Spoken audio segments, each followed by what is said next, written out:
நீங்கள் உலகத்தில் எந்த மூலையில் இருந்தாலும் சரி, நாங்கள் உங்களுக்கு ஆன்லைன் வழியாக ஜாதகம், திருமண பொருத்தம், பிரசன்னம், ஆருடம் பார்க்கப்படும்.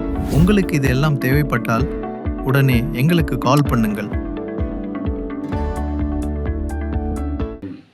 இனிய வணக்கம். எனக்கு ஜோதிடம் கற்றுக் கொடுத்த ஜோதிட குருமார்களுக்கும் ஜோதிட ஆசிரியர்களுக்கும் நண்பர்களுக்கும் இனிய வணக்கத்தை தெரிவித்துக் கொள்கிறேன். இன்றைக்கி என்ன பாவத்தை பற்றி பார்க்க போகிறோம்னா, 4ஆம் பாவத்தை பற்றி பார்க்க போகிறோம்.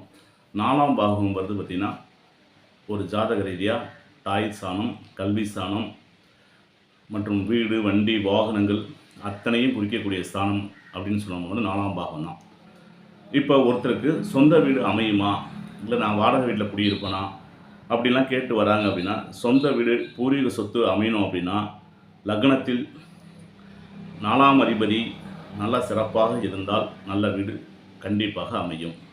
அப்போ 4ல் குரு இருக்குது அப்படின்னா நல்ல சொகுசான வீடுகள், சிறப்பான வீடு அமையத்துக்கு வாய்ப்புகள் உண்டுன்னா கண்டிப்பாக உண்டு. 4ல் சுக்கிரன் இருந்தாலும் நல்ல வீடு, வண்டி, வாகனங்கள் அமையும். 4ஆம் அதிபதி 6, 8 போய் அமர்ந்துச்சுன்னா மட்டும்தான் அவங்களுக்கு வீடு சம்மந்தப்பட்ட விஷயங்களில் ஒரு பிரச்சனை கொடுக்கும். இல்லைன்னா அவங்களுக்கு சொந்த வீடு அமையாமல் பிரச்சனைகளை சந்திச்சுக்கிட்டு இருப்பாங்க. அப்படின்னா 6, 8, 12 போய் அமைகிறவங்களுக்கு மட்டும்தான். அதேமாரி 4ல் கேது அமர்ந்தது அப்படின்னா 40 வயதுக்கு மேலே தான் உங்களுக்கு வீடு, வண்டி, வாகனங்கள்லாம் அமையும் அப்படிங்கிற யோகம் உண்டு. சொத்தும் 40 வயதுக்கு மேலே தான் உங்களுக்கு சேரக்கூடிய அமைப்பு இருக்கும். அதுமாதிரி எந்த திசையில் வீடு கட்டலாம் அப்படின்னு கேட்டிங்கன்னா, புதன் 4ஆம் இடத்துல இருந்தால் வடக்கு திசையில் கட்டலாம். அதுமாதிரி ஒவ்வொரு கிரகத்திற்கு ரீதியாகவும் 4ல் சனி இருந்துச்சுன்னா பூர்வீக சொத்து உண்டு அப்படின்னு கண்டிப்பாக சொல்லலாம். 4ல் கேது இருந்தால் தாய் வழி சொத்தும், 4ல் ராகு இருந்தால் தந்தை வழி சொத்துக்களும் அமைவதற்கு வாய்ப்புகள் உண்டு.